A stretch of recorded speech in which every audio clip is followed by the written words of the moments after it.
Let's get into it. So, welcome everyone.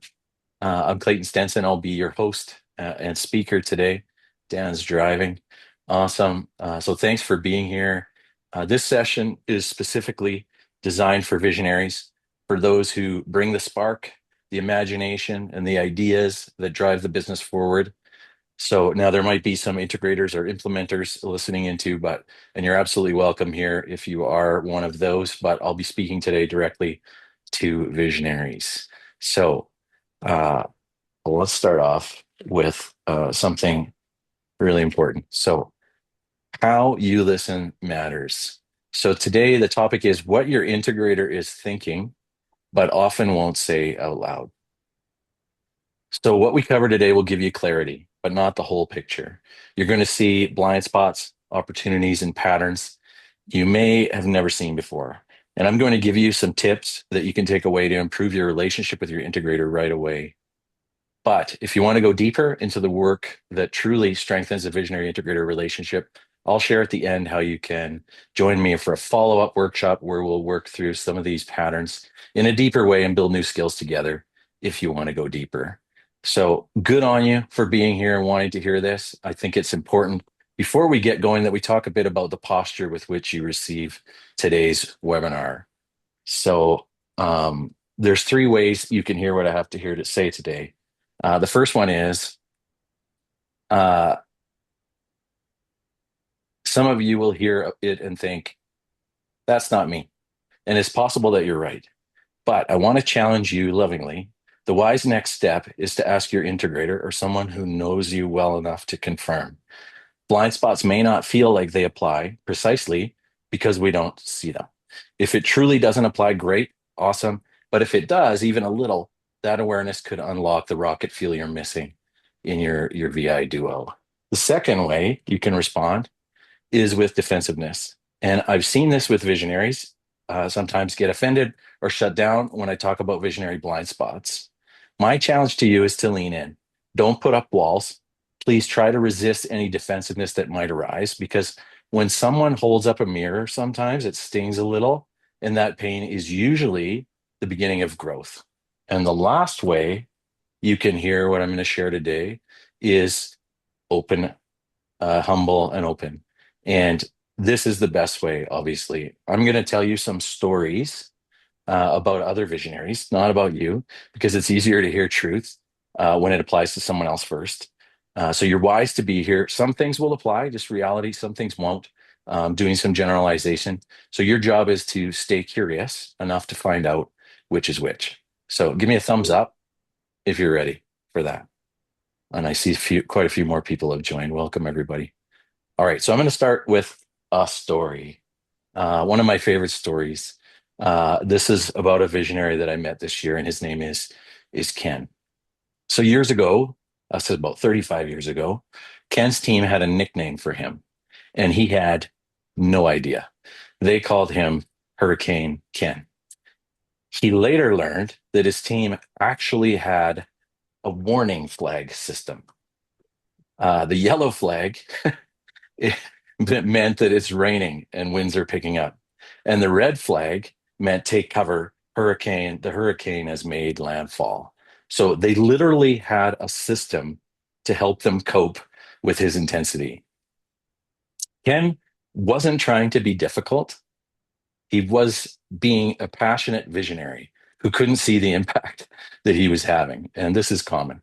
He also struggled with what you may have heard called resting angry face, which compounded the problem. And he had no idea. And that's why it's called a blind spot, right? It's something true, something real and impactful that we have no idea about. So he said that when he heard all of this, it actually hurt a lot. He cared deeply for his team and he thought he was doing a good job leading them. So it took him a little bit to adjust and to process the feedback, but it was the beginning of his future success. He accepted it and started to work on it. And if you met him today, you would not see any of it. You would be shocked to think that because he is just an awesome guy. So this is just an example that shows why the conversation we're having today is so important. If there are blind spots in your world, you want to uncover them so you can be successful and work on them.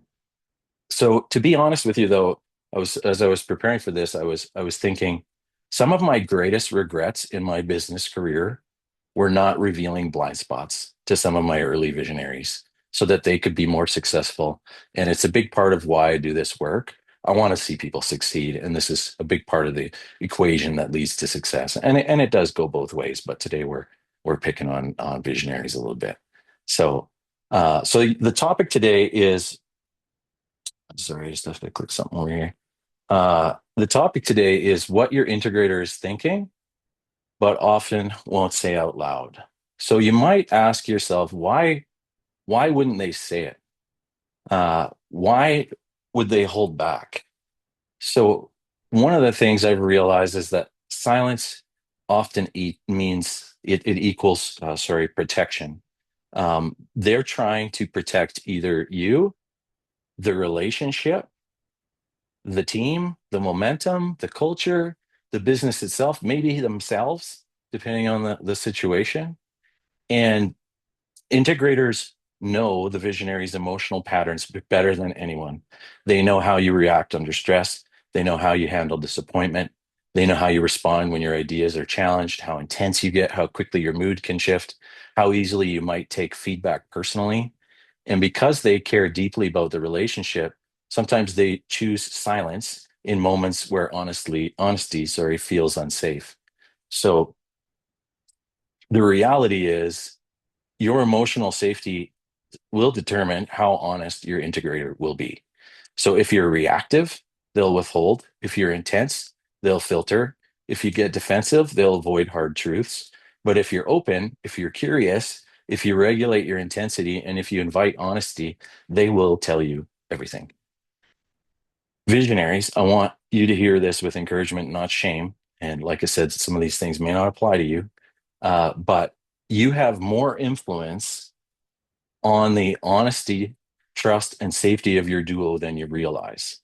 When you grow in self awareness, when you become safer emotionally, your integrator becomes more honest, your communication becomes clearer, your trust gets deeper, and your traction accelerates. Now, when I was preparing this, I've worked with enough visionaries to know that some of you might think, why is this on me? If something needs to be said, they should just say it. And I hear you, and I've had visionaries say things like that before. But I'm going to challenge you if you're thinking that. That kind of thinking puts the onus on others for you to get the result you want. So if you choose to look in the mirror and work on yourself, in my opinion, you take the power back and you will move your business forward faster than relying on someone else to be brave, right? Because that may not happen. I've met with tons of integrators over the last 5 years, hundreds of them, and this is pretty common that integrators have a hard time speaking up.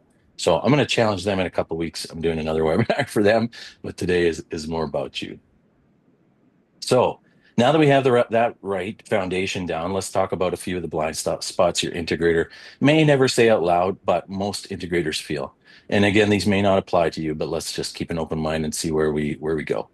But before I tell you about that, then first one, I just want to say one more thing about Hurricane Ken. It wasn't an employee that told him about his nickname. It was an outside consultant who had interviewed his team. So the reality is his employees didn't feel that it was safe for them to share it with him directly. So it's just something to think about. It's rare that someone will do this, will reveal a blind spot like this. Okay, first blind spot: be open, not just honest. So we've probably all heard of open and honest in the EOS world. Um, what I've experienced over the years is that visionaries are typically incredibly honest. You say what you think, you speak directly, you have opinions, but most visionaries are better at honest than they are at open. Honesty reveals what you think, openness reveals what someone else thinks. So, in my experience, when you talk too fast or too firmly, it tends to shut down conversation. It makes it harder for your integrator to encourage the team to speak honestly. The challenge is integrators are usually the opposite. They're better at open than they are at honest. So this mismatch can create I'm running out of time here. Look, read it. friction. Oh, can create friction and slow things down. And so, yeah, sorry, it's important for you to slow things down and make space to listen. They do stop. I was glad to hear that Jacqueline thinks he's a hypochondriac because that's what I think too. Sorry, just a second, guys. Somebody is talking and I mute that. Okay, here we go. So I'm going to give you a practical tip for each of these blind spots. So I'm going to switch screens here. So the tip for this one is be curious, not critical. So if you take nothing else from this blind spot, take this. Curiosity keeps the door open. Criticism slams it shut. So visionaries are fast thinkers. You see patterns instantly. You jump to conclusions. It's part of your wiring. But here's what your integrator feels when you jump to conclusions too fast. They shut down. They stop sharing. They filter the truth. They may become defensive. They avoid bringing you problems. Curiosity has the opposite effect. How do we be curious? Here are some statements you can use that will help you to be more curious. So something like, help me understand what you're seeing, for example. Or before I react, walk me through what you're thinking. Or I value your perspective. Tell me more. Right. So just some very simple things that we can say. So why does this work? Because it slows down your reaction. And I see this too in my parenting. Sometimes a kid does something and I react, right? Rather than understanding the perspective. This happened to me actually a couple of days ago. So it helps you slow down, allows them to have a voice. It signals that you're open and that you're not assuming that you know everything. It reduces accidental intensity or judgment. It gives your integrator emotional safety. So it shifts the conversation from my opinion versus yours to let's explore this together. So for each of these blind spots, I'm going to ask you a look in the mirror question, I call it, and just give you a little bit of time, 15 seconds or so, just to think about your answer to this. So the look in the mirror question for this one is, where in the last week did I react critically instead of staying curious? So just think back in your week. Is there an example of that? Because the reality is, the stuff I'm sharing is helpful, but it's application where the magic is, where the power is, right? So I want to give everybody an opportunity to think a little bit. All right, well, let's move on to blind spot number two.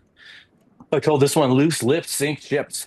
Uh, and visionaries are spark plugs. You create energy, ideas, possibilities. That's your brilliance. But not every spark should hit the open air. So I'll give you a story here. I once was in a meeting where a visionary shared a new business idea in front of employees who were not on the leadership team. It was a new business, actually, in this situation. So I looked around the room as he released this because I had never heard him talk about this before. And I could tell that people were panicking. They were thinking, do I have more work to do now? Are we changing direction? How does this affect me? I don't have time for this.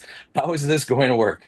Right. And the reality is, this is where rumors start, right? Those people probably left that room and went and talked to their person at their desk or in the shares an office with, or somebody in the hallway, and started talking about it. And it creates a spark that, in this case, becomes a wildfire. So sparks belong with your integrator. Ideas belong with your integrator, not with the whole team.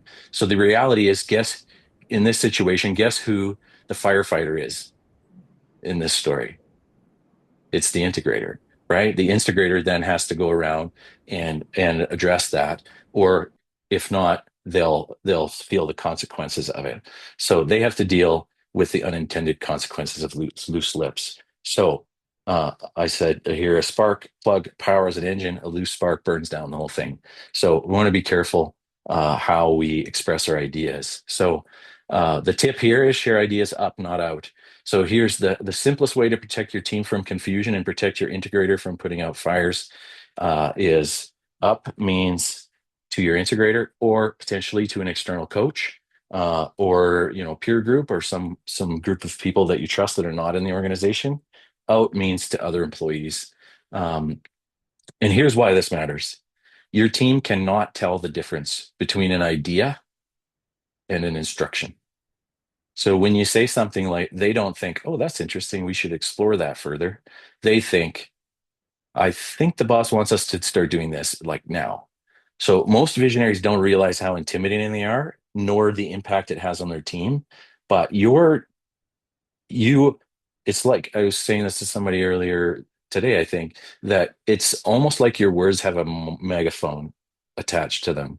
And but you can't see it, but everyone else can. And so people are weird around the owner. You sign the checks, you're the founder, you have big energy, you move fast. So when you say something off the cuff, even casually, people don't think clearly, they don't think logically, they react emotionally. They don't know if it's brainstorming or a marching order, but your integrator does. So they know when you're brainstorming, they know when you're serious, they know when you're just verbally processing. So when you share ideas up first with your integrator, you give them the chance to filter, clarify, prioritize, and decide whether it's a yes, a no, a not now. And then together, you decide what the team needs to hear. So when you guys share ideas out too early, you accidentally create anxiety. So share up first, you create clarity, then your spark is intentional and it can create rocket fuel once it's been filtered a little bit. So here's the look in the mirror question for this one. Where have I created confusion because I shared an idea out instead of up? So I'll give you a minute to do that while I have a little drink of water.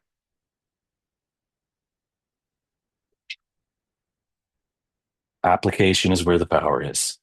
Okay, let's move on to blind spot number 3, which I call get excited about your new role, sorry. So integrators are passionate as well. They want to build a world-class business with you, but they can only lead if you let them. Visionaries sometimes don't let go, or often don't let go because someone tells them they need to. Sometimes they only let go because they get excited about something else. So if you're bored in your role, you will slide back into theirs. And with that, especially if you're a founder and you've been leading this company for many years, and without meaning to, you'll hold your integrator back by doing that. So what my advice here is to get excited about what you're building. Get excited about the vision. Get excited about sales or strategy or new initiatives or whatever lights you up, obviously within your role in the accountability chart, which may have shifted, and then let your integrator run the business. The best thing my first visionary did was he bought another business and let me run the first one. Now, uh, so the tip here is to ask yourself the question, pause and ask, am I needed or just nervous? So when you feel the urge to step into something your integrator is leading, it's the simplest way to do it is, am I actually needed here or am I just nervous? So nervous about letting go, nervous about losing control, nervous about mistakes, nervous about staying relevant, nervous about being bored, nervous about your identity shifting. It's a big change for you as a visionary. Now, most visionaries don't meddle because they want to take over. They meddle because they're uncomfortable. And that's normal. It's part of the transition from founder to leader. Getting excited about your new role helps you let go. So obviously, I have a small caveat here because I know what visionaries are probably thinking here. Obviously, you need to build trust with your integrator and have a feedback loop. You're not going to like just completely let go. You have to have communication, same page. You have to have all those things to make sure that things are still running. But the reality is, you're never going to see the true potential of your integrator until you let go and then put your superpowers to work elsewhere. Do the things that only you can do. So I'm just going to share a quick story from my very first Visionary Integrator Duo coaching that I had, that I did 4 years ago. So in this case, the integrator wasn't fully owning the role, and the visionary wasn't letting go enough to let him. At one point, the visionary said something really honest to me. He said, Clayton, I'm scared to rip the Band-Aid off and let him run with it. And that was the truth. He wasn't getting in the integrator's way because he didn't trust him or because the integrator wasn't capable. He was scared. He was scared to let go. He was scared of losing control. He was scared of what might happen if he wasn't involved. But over time, and honestly, I don't know the exact moment it shifted, but he started to lean in. And what I do know though is that he had another business idea that he was excited about. And once he got excited about the new opportunity, letting go became easier. Not perfect, not overnight, but he stopped holding on so tightly. And that shift allowed the integrator to finally step up and own the role. Now, another caveat here, I'm not saying to go start another business. Don't go to your integrator and tell them that I said that. That would get me in a lot of hot water. But I'm saying get excited about your new role. And that maybe your role is now sales, or maybe I don't know what every situation is a little bit different, but I think you have to get excited and passionate about the new role, and that will help you to let go. So look in the mirror question. Where have I been stepping in because I was nervous and not needed? This is a very common thing and a challenging thing to overcome. So think about that. Is there a time where you've stepped in because you're nervous and not needed? So, all right, let's move on. Blind spot number 4. I call this one make more time for me.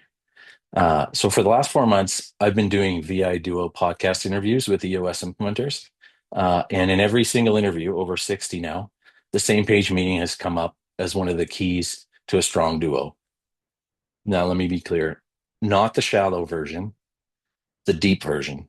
So where you talk about fears, you talk about frustration, you talk about stress, what's going on personally, the things beneath the surface. So I'll give you another quick story here. I had a visionary who was under massive financial stress, but he didn't tell me that much about it. He protected me from it. He thought he was protecting me from it. Then one day he snapped on me because he didn't feel like I had enough urgency about the finances, which was probably true. But the reality was, I actually didn't know how bad it was because he was holding back. So the truth is, people can't support what you conceal. So if you want them to lean in, you have to lean in and be vulnerable. And this, I'll probably say the same thing to integrators because I think the same thing can happen with them. If we're not open and honest with each other and really vulnerable about what's going on, it's hard for us to help each other. So one of the biggest patterns I see in almost every duo I coach is that the visionary underestimates how much their integrator needs meaningful time with them, not rush time, not tactical time, not a lot of time, but real time, deep time, honest time. And same page isn't a check-in, it's the emotional engine of your partnership. So the tip for this one is, is to protect your same page like it's a client meeting. So many visionaries either shorten it, skip it, or stay surface level. And when that happens, the integrator learns that there isn't space for the real stuff. So I won't bring it.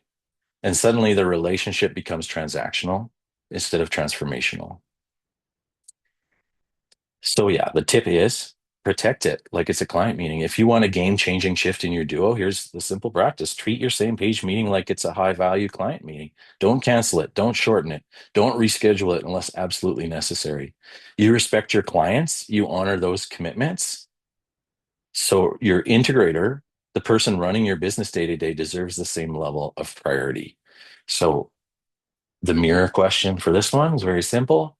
Do I prioritize my same page meeting like it's a client meeting? So I'll give you a minute uh, to think about that. Probably already thought about it, but excuse for me to have a water. All right, let's move on. Last one, and then we'll move to Q&A. A couple other things to share, and then we'll move to Q&A. So last one is emotional intelligence isn't optional. So in one of my recent VI Duos podcast interviews, so all of them, I asked the same question at the end. The question is, in your opinion, what is the single most important factor that predicts VI Duo success?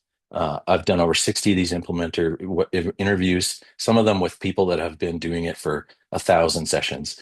And this guy earlier this week, said something simple. He said, the biggest key to a strong duo is emotional intelligence. And a lot of visionaries struggle to talk about feelings, not because they don't care, but not because, sorry, but because it's not their native language. They're wired for ideas, action, intensity, momentum. So naming emotions, validating emotions, sitting in someone else's emotion, that feels slow. It feels awkward. It feels unnatural. But here's the truth. You cannot build a powerful VI duo without emotional maturity. You can have all the vision in the world, you can move fast, you can solve problems, but if your integrator doesn't feel emotionally safe with you, the partnership will never reach its potential. And Tim Spiker's in the room, and I'm going to share a quote from Tim, who's awesome. He said, "If we don't consciously work on the flaws within us, we saddle our followers with the burden of having to endure us.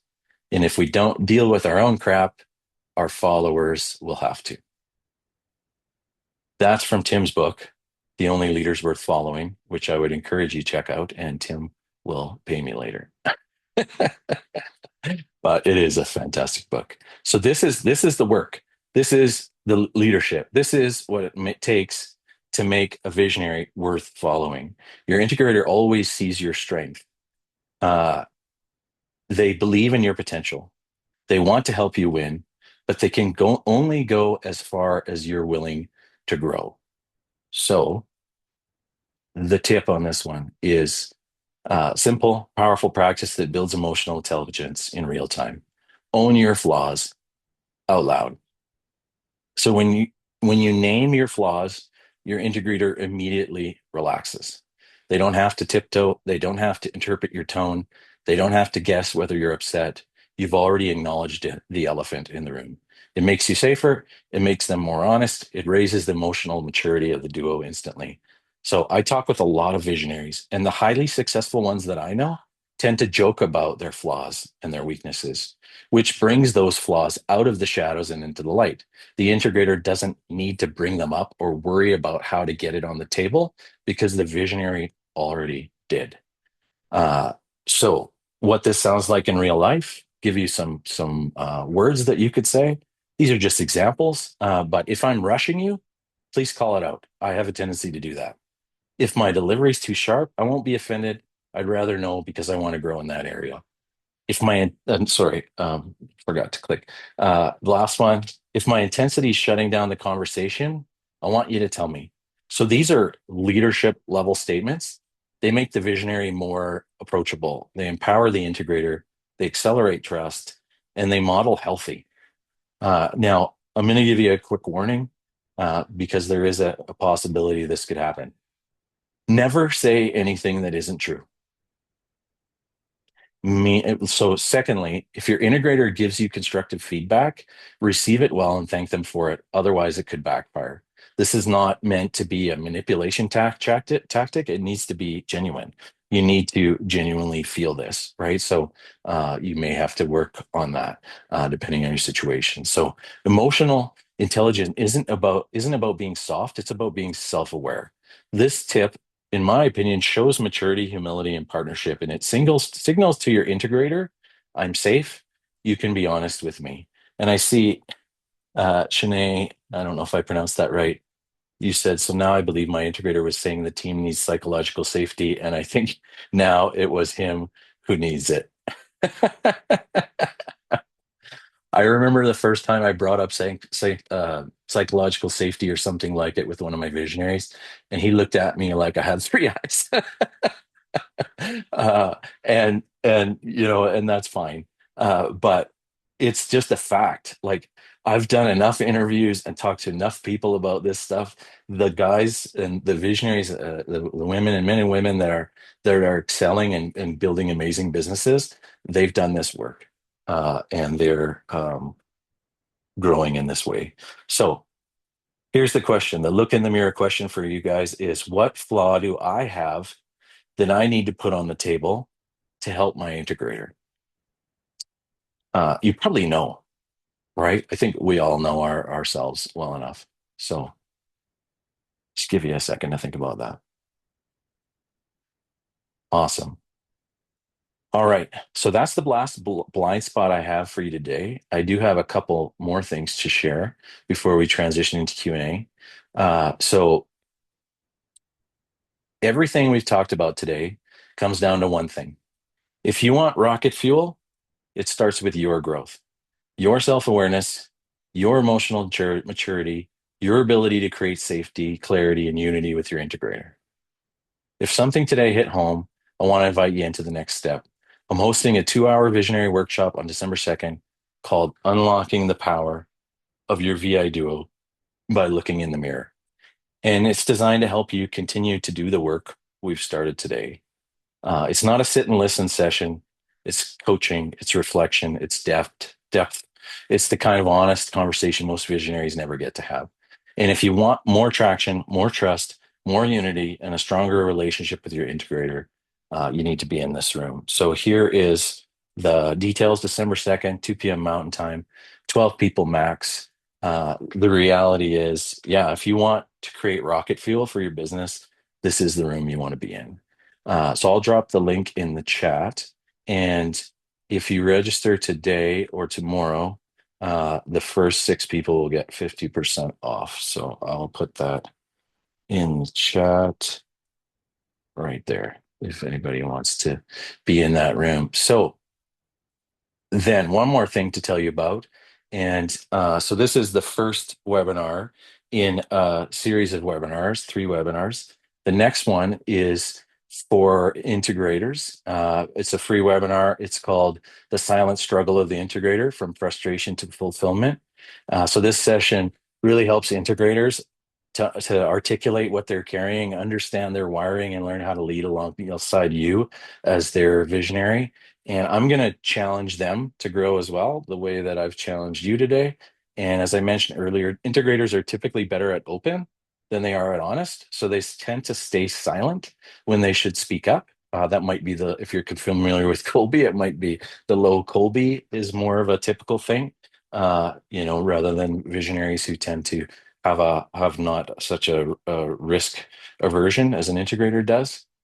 So if you think your integrator would benefit from greater clarity, encouragement, or a fresh perspective on their role, feel free to share the link with them. I'll put the link in the chat for that as well. And then you can see the last webinar is for the VI Duo Together, December 18th.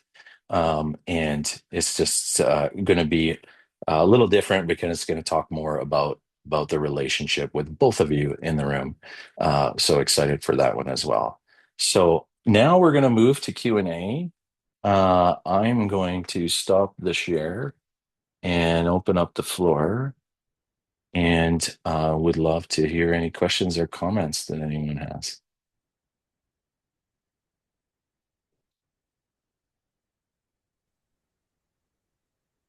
Tim, sorry, Clayton, and you can raise your digital hand if you want to ask, and then I'll prompt. is it okay if I raise my actual hand? Yes, Does that work too? yes, Yeah, yeah. yes.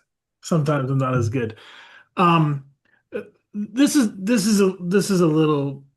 a plant, by the way. Clayton and I do know each other. I'm here because I want to hear this stuff. I need it just as much as anybody else. But because I know Clayton a little bit, I'm going to take advantage of that and prompt him on something. And that is, if you could just say a little bit more about your evolution, and this niche that you've carved out. Like I am a huge fan of what you're doing, and knowing just a little bit more about that background, I think would probably be a blessing to, Yeah, most of the folks who don't know how you ended yeah, up in this wonderful niche that you're in. yeah, yeah. So back in 2008, I started working with my first visionary, and I was super excited about it because he had a big vision, and his vision was changing my life. And so I came on staff, and um, within like 2 or 3 weeks, I was like, what have I done? This place is chaos. And so I worked there for 7 years, and my role gradually evolved. I didn't know about EOS at that time, but I would say I was probably the closest thing we had to an integrator, and I was doing a lot of integrator things, but I wasn't happy with the relationship. I found it to be a really challenging thing, mostly because I was very integrator and never. had worked with a visionary, so I didn't understand the way that his brain worked. And what happened was I was that silent integrator type that wasn't speaking up. And I was quite frustrated and, to be honest, became bitter and resentful over time. And I wanted to quit quite a bit, but I never did. Um, and that's why I do what I do, because now I meet integrators that are feeling the way that I felt. And at that time, I would have blamed it entirely on him. But now, 10 years later or whatever, I've had a lot of opportunity to reflect. And there was a lot of things that I could have done differently as an integrator, just as an emotionally intelligent person, which I don't think I was as emotionally intelligent as I needed to be at that time, to be able to share and challenge and push back the way that was needed for that relationship to be healthy. And so, that's why I'm passionate about this. And then now I think, now that I started my own business, I've been in the visionary seat more. And so I'm even more starting to understand, some of the reasons why, the visionary tends to be a certain way, and being able to see both sides of it. So I don't know if that's what you were kind of thinking, Tim, but yeah, I went through a lot, 7 years of frustration, and it doesn't have to be that way. Yeah, no, that's exactly what I was thinking, because I think it really rounds out how you land in this spot, coming from Hmm. that experience that you had over a pretty long period of time. So yeah, thank you. Yeah. Thanks, Tim. Check out his book. It's so good. He's not paying me. Uh, is the Visionary Workshop being repeated? Yes. Yes, I'm planning to do it regularly. But the next one probably won't be until, I'm gonna say, February, probably. Can we record it if we can't come? Yeah, if you register and you miss it, yeah, I can record it for you. Dan Hine. Oh, sorry, Mark Curtis raised the digital hand, so I'll go with Mark first. Ah, thanks, man. So one of the things that uh, the last blind spot that you talked about, Yeah. and so I screenshotted that because I needed to think about what flaw do you have that you need to put on the table to help my integrator, and you met my integrator. I how do you? I mean, I'm very aware that I have lots of flaws, so I need to, but I feel like I need to be more intentional about this, because I think that, and I also need to be more aware of those things. How this may be the whole point of the visionary process that you were talking about in December. Hmm. But can you give us a little bit of help in terms of how do I mean, I could stare What on do you? myself in the mirror for a while on that one, but can you give me some things to think through, and how I can actually Hmm. get more clarity on that for myself? On what you should bring up? To be honest, I just asked them. Oh You yeah. you can put the flaw on the table by just asking them. Like, you could You say just what ask. flaw, what are some of my flaws Yeah, that you're dealing no, with, no, and I would that I I should be I working would on? ask I would ask, what's one thing that I do that you wish I didn't?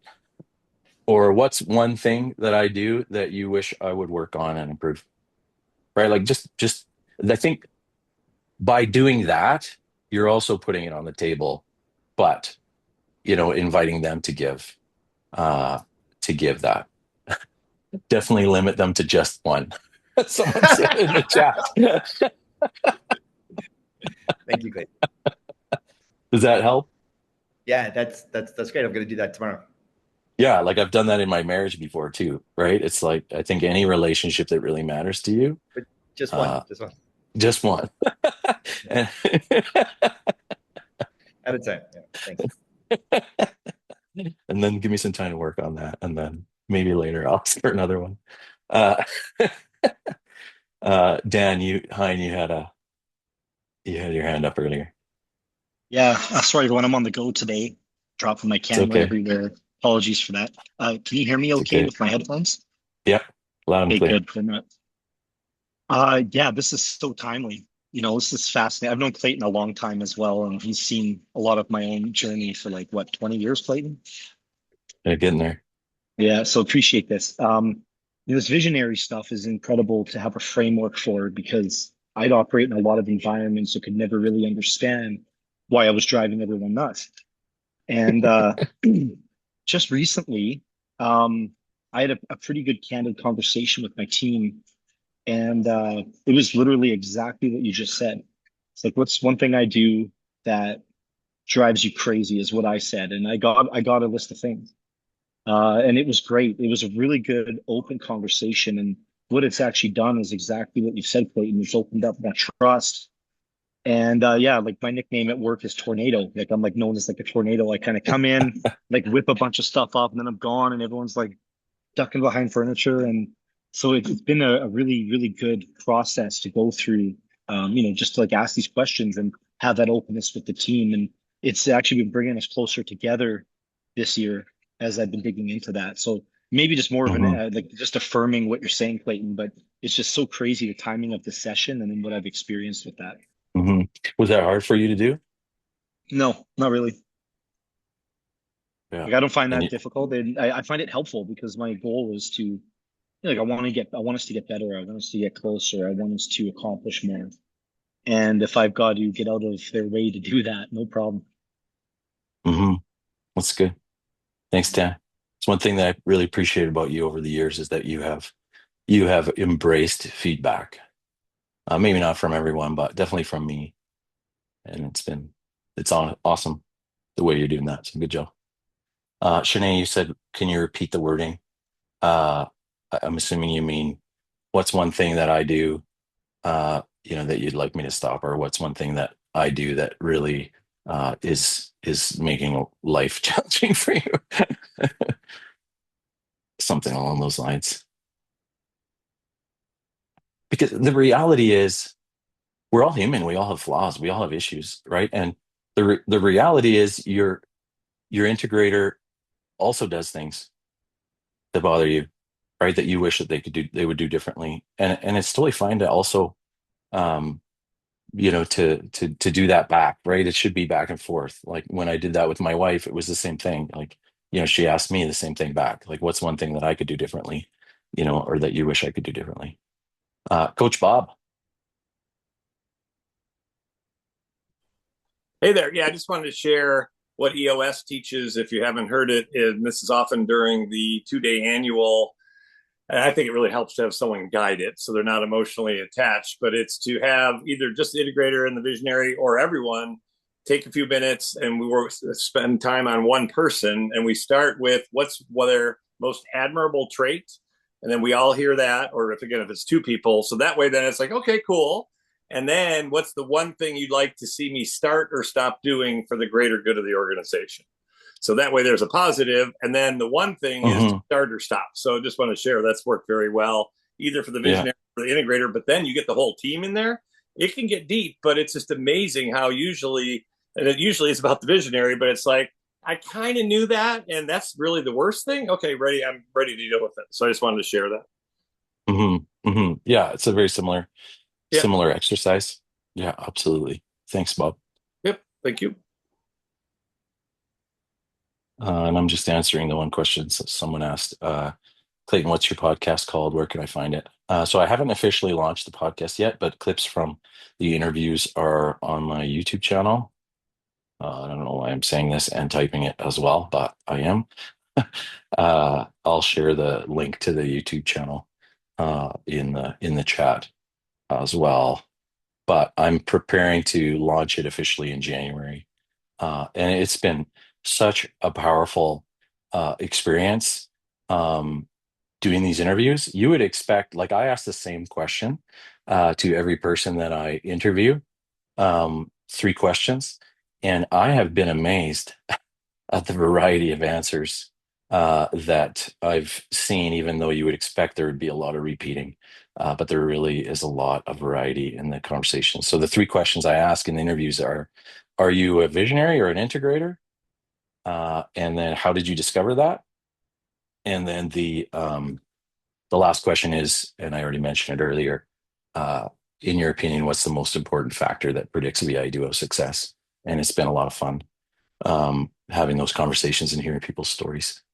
So any other questions anybody has? Dan Hine.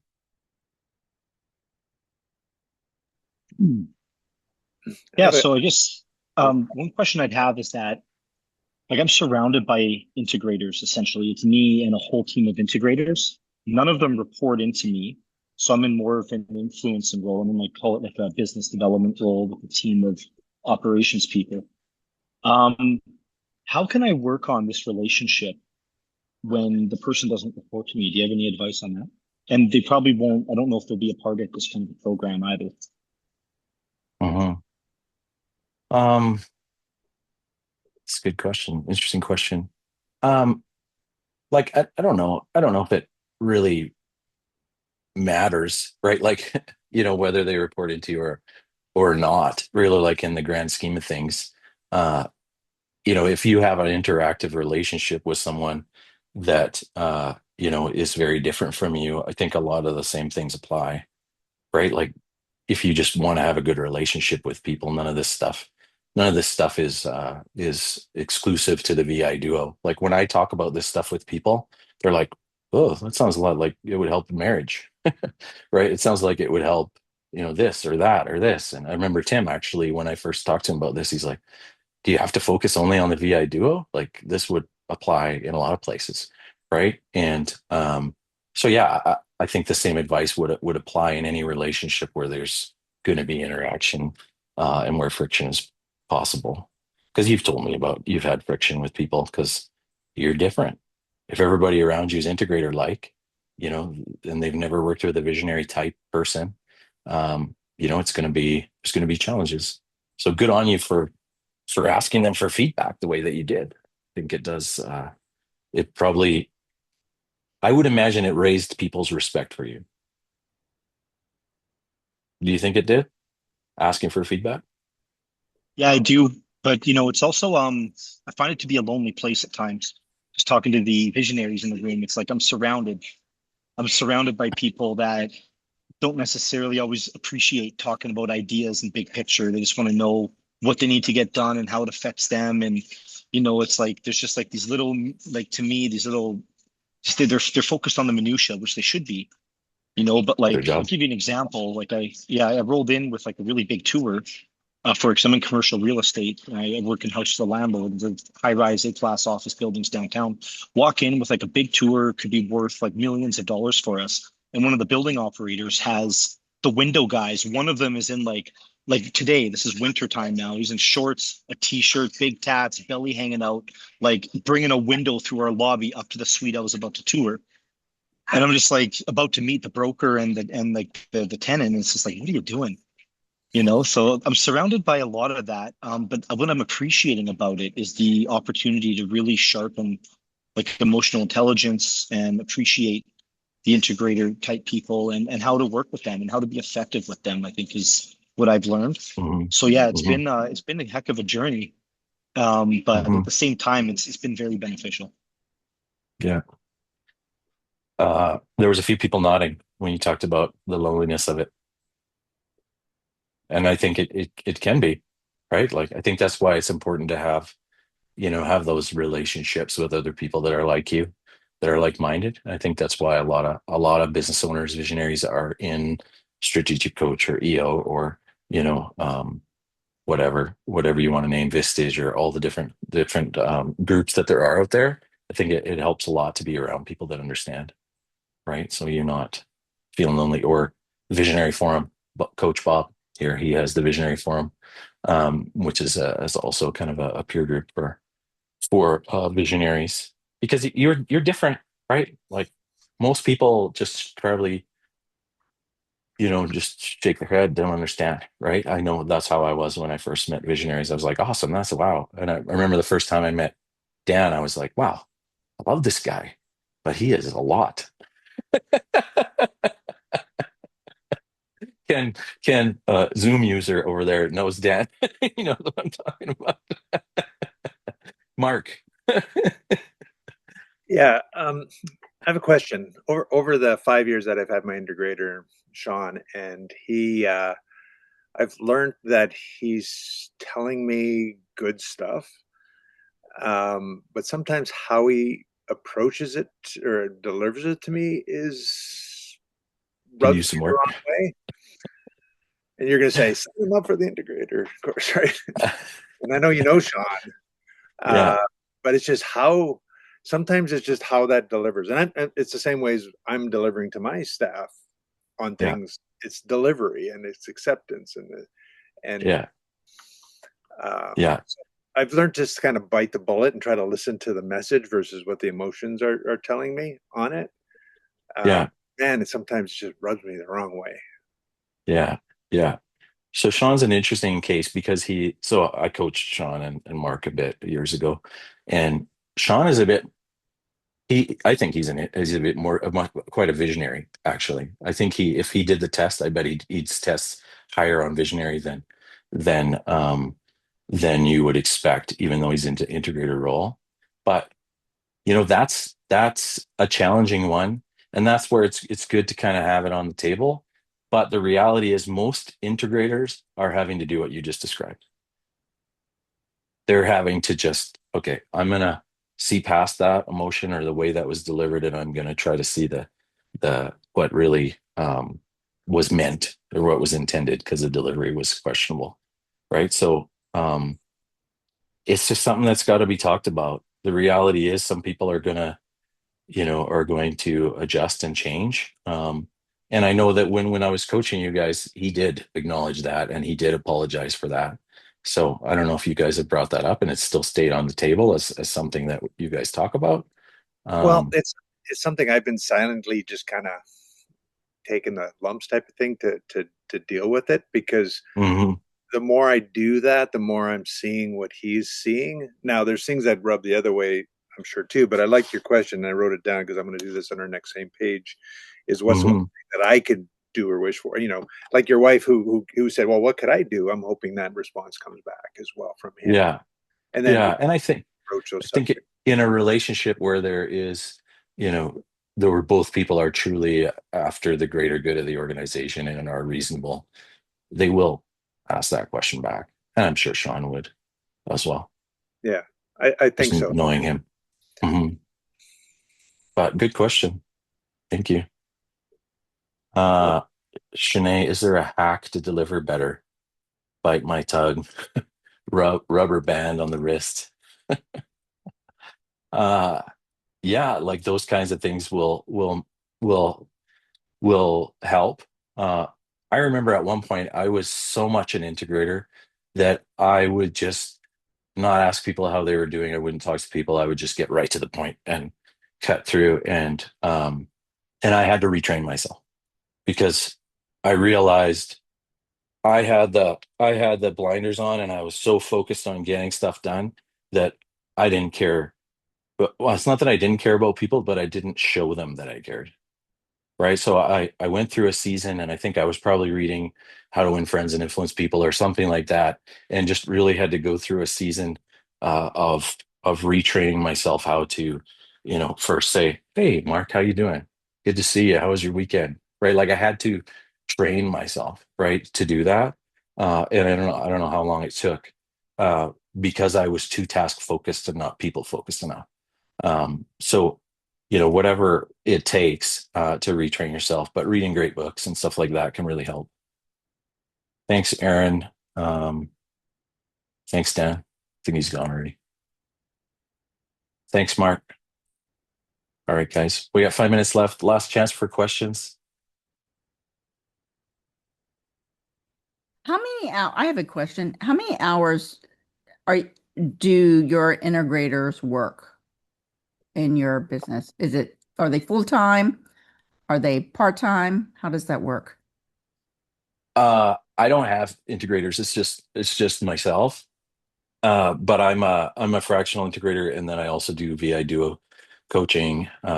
So my when I work for clients, it's usually 1 or 2 days a week when I'm Full day. fractional. Okay. Yeah, Is yeah. that the standard that others are having too? Because I'm trying to determine how many hours my integrators Uh, should It's it's it's hard to say. Like, happy to jump on a call and chat it through a little bit because every situation is so different. Um, it depends on, have you had an integrator before? Is this like an interim position? Do you have a leadership team? Like, if you're smaller, an integrator has to work more and probably has to have multiple seats. If you're bigger, it's different. So very hard question to answer. But I'll be very, very open to a conversation, Shanae, just to help you to figure that out. Okay. Don't free of charge, just help first. Okay. Awesome. And how do I Awesome. reach you? Is that through? LinkedIn or Okay. my website, which is just theunityguide.com. Got it. You Okay. can book a call through on there. There's a discovery call button you can book a call for. Perfect. Thank you. Okay. Awesome. Any other questions? Hey, Clayton, I missed. I had something that took too long to jump on. I missed the beginning. You mentioned that you had talked about what's the biggest factor that predicts VI success. Did you actually talk about answers to that on this call, or did you just throw that out as something I that we should shared all think about? I shared a couple of them. Like, one of the person said, people said emotional maturity. Uh, I I I I think I've heard a lot of people say different things, but I think they all kind of fall into one bucket. And I'd say like it's emotional maturity, humility, respecting one another, caring about one another. Like, it's not it's beneath the EOS tools. It's deeper than that. And if you read Tim's book, in his research for his book, it talks about how, I can't remember the percentage. Is it 74%? Something like that. 77. 77% of people's effectiveness, and maybe you can share it. I'll probably butcher it. Tim, it's been a while since I read it. 77% of people's effectiveness as a leader is about who they are, not what they do. Yeah, you got it. That's right. And that's why it matches up, your closing statement around, hey, the first steps of this begin with the visionary being willing to look within to begin that Hmm. process. When you look at the statistics around what drives healthy relationships in anything, but leader, follower, visionary, integrator, just over three-quarters of it is about who you are. So that research matches Hmm. up with exactly what you were saying there. Yeah, and if you look at the first visionary integrator duo, Gino and Don, who I personally have met with like 7 or 8 times, and we text, like, he's an amazing guy. And whenever you ask anybody about Don Tinney, they will say he is an amazing guy, right? They don't say how good a leader he is. They say he is just an amazing human being, right? And I think that is why in partially why that duo was so successful and they were able to build what they built. Because, and I don't know Gino as well, so I can't speak to him, but seems like he's probably the same, right? So emotional health, humility, all these things, I think it can't be understated how important it is. Yeah, awesome. All right, well, it is 1 minute to 4. So I don't have much else to say. I appreciate everybody being here. Ken, great to see you. Chris, Mark, great to see you again.